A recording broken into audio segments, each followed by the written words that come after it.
Hi, I'm Robin Pauc. I'm the director of the Tinsley House Clinic. Hi Robin, thanks for joining us today. We just want to talk to you and ask a few questions if that's okay.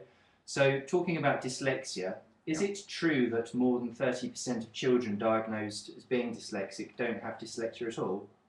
In actual fact, it's probably more than that. There's been lots and lots of research done in the past.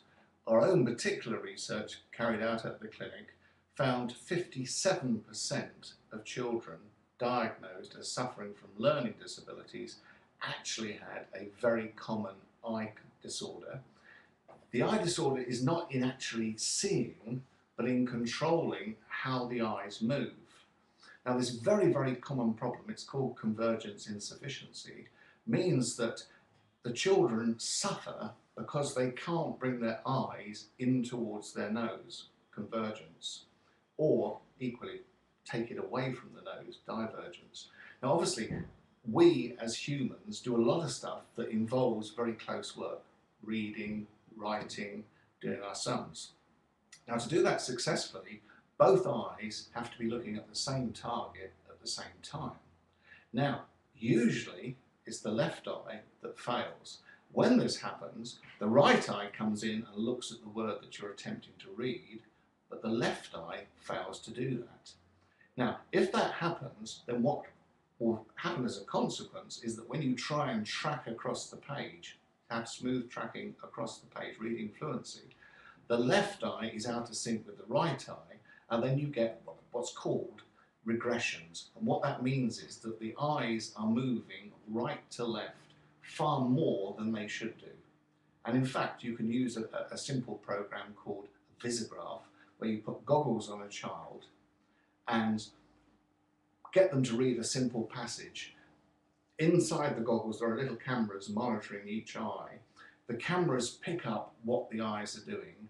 The computer very cleverly then says how many times do the eyes stop. And usually children that supposedly have dyslexia have far too many stops.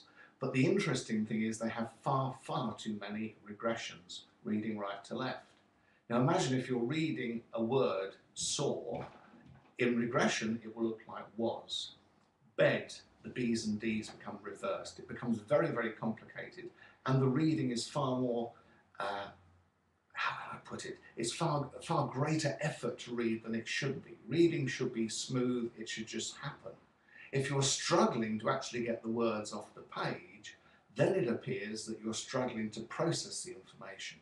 And what we found is that if you can make convergence happen, if you can make smooth tracking happen, and this can be done at home with computer programs, very simple 3D images can make the eyes converge, diverge accurately. If you make that happen, the tracking improves. If there's still a problem, another computer program can drag the eyes across the page. Once that happens, remarkably, children jump. In a term, they may put on a year in their reading age, even more sometimes. So yes, at least 30% of children will have a problem that looks like dyslexia, but in fact it's a common eye problem. Probably it's more than that. And the recent controversy that's cropped up over the Ofsted report, okay, yeah, there may be some bad teaching going on, but also there's a great many children that have an unrecognised eye problem. They don't have dyslexia.